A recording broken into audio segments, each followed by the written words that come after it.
This is ECET273 Modern Energy, lecture number 1, Mr. Pillar lecturing. Single phase power based on chapter 2 of the Square 9 of DeWitt text and chapter 2 of the Fardo-Patrick text. We're going to do a DC review. We're going to talk about AC single phase power very quickly. We're going to talk about some vector math, and I would like to point you towards a tutorial I did on some vector math that's on the drive here.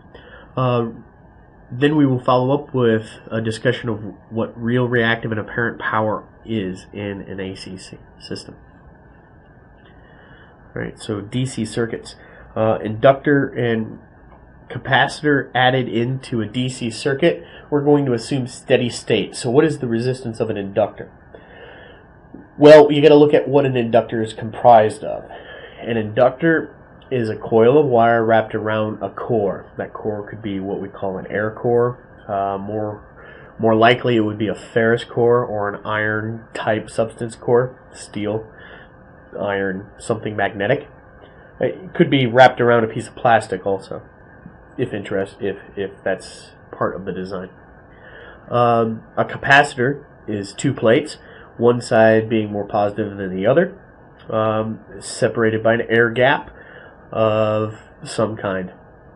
So what do these two devices look like to a DC circuit in the steady state? Well, as soon as the magnetic field is built up on the inductor, it becomes a short to a DC signal. And a capacitor, as soon as the charge has been fully charged, then it looks like an open. So that is the steady state definition of these two devices. A resistor continues to allow current through per its resistance and produces wattage and across the entire time. Inductors and capacitors, unlike resistors, store energy. Resistors use energy. DC circuit steady state, it's a constant voltage, and so the energy stored is constant. That's why as soon as the magnetic field is built up, or as soon as the charge is fully built in the capacitor, there's no more energy to be stored, and so the inductor looks like the short, the capacitor looks like the open. AC, however, has a sinusoidal wave. In this course, we're going to talk about them as sinusoids. So the steady state conditions change. That means the energy stored will vary with time in this case. As we will find out, it will vary with direction. AC power across a resistor is consumed. There's no question what happens there. As AC current goes through a resistor, it creates heat. And that is real power, and it does real work. And we measure that, just like you've always known, we measure that in watts. That is the real work. That is what we pay the power company for. So imagine the flow of AC into an inductor. As voltage increases, current increases. As current increases, voltage increases, power increases. But then it goes back the other direction, and it returns. And as the inductor stores energy, we hit the V peak. V peak, the voltage begins to decrease, and thus the power begins to decrease, and then the energy stored actually returns to the source. We call this reactive power. It does no useful work. It is the necessary component to build up the magnetic fields. And we can use magnetic fields, but the work done is not technically useful in storing and returning energy. It's just like your friend giving you $5 and you paying him $5 back, and he gives you $5 and you pay him $5 back. Nobody gets to use that $5 to go buy a sandwich. So there was no useful work between you two passing the $5 back and forth. Capacitors will follow the same principle. We're going to find out inductors and capacitors are opposites of each other as we go forth here and talk. Reactive power cannot be called watts. Reactive power is the power that inductors and capacitors use. We call it VAR, volt amp reactive, and it's designated with a Q. The phasor sum of real and reactive power is called apparent power. By phasor sum, we're going to show some slides here, but I point you back to the tutorial, the hypotenuse of the triangle of real and reactive power. Apparent power, which is the hypotenuse or the phasor sum, is measured in VA. We call that volt amps, and it's designated with an S. To remind you, the volt amps, what is the definition of watt electrical? The definition is volts times amps equals watts. So we designate apparent power as VA. Reactive power, we call it VA reactive, volt amp reactive, or we just pronounce it as VAR. So here's kind of a visual of what we're looking at. Alright, so the top left triangle is our power triangle. The bottom right triangle would be our impedance triangle. We're not calling it resistance anymore because resistance designates only the real. Impedance designates that it has an angle. Alright, so let's go back up to the top left. So we have P as our real power. That's the power that we buy intentionally from the power company. Q, in this case, an inductive Q because it's a positive 90 degrees, is our reactive power, and the resultant of those tip-to-tail math, just like physics with forces, is the S, the apparent power. That has an angle that we designate to it, and the S is actually what we pay the power company for. The P is what we're using, the S is what we pay for, and the Q is just the tax along the way. If we can reduce the amount of the Q, we make the S closer to the P, the angle decreases, and we get better. We're going to talk about that along the way, but we get better efficiencies of our monies to energy used. Down on the right, just another kind of discussion there. It works the same way. Z is what we call impedance. It is measured in ohms. X of L in this case, or X of C if it was going in the negative direction. That is our resistance, impedance of the inductor and or capacitor, the reactive components. R is the real resistance. We put an ohm meter on there, we measure it, that's the R.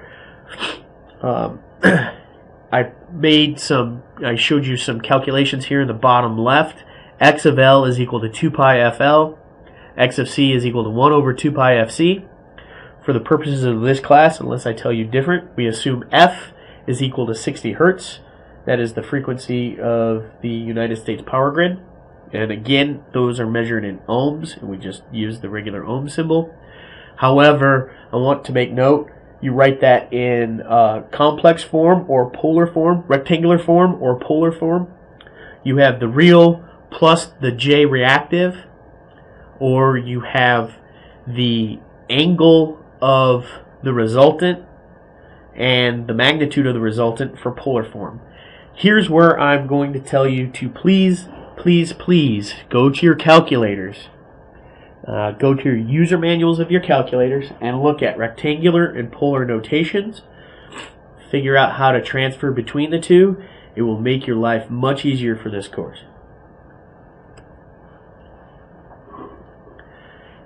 So here's a bit of the review again. DC, P equals I times V, I squared R, V squared R. You know the whole triangle, the whole circle, Ohm's law circle.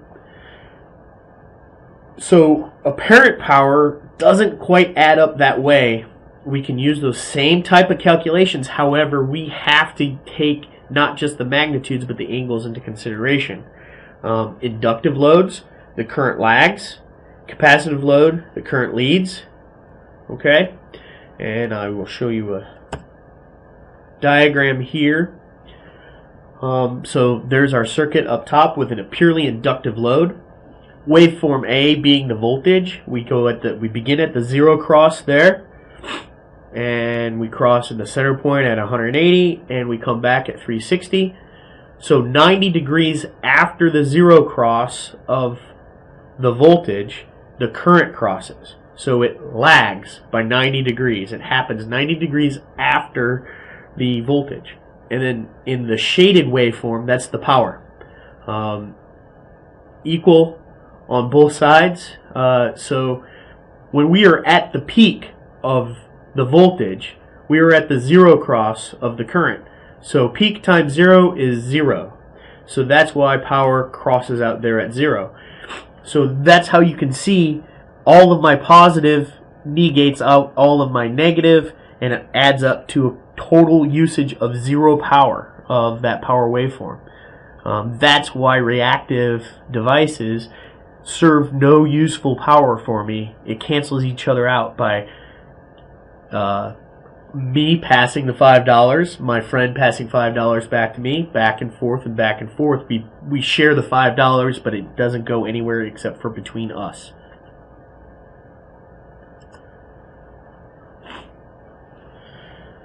So I want to point out again, here's some of the math along the way, but I did do the tutorial and I want you to go and watch the tutorial.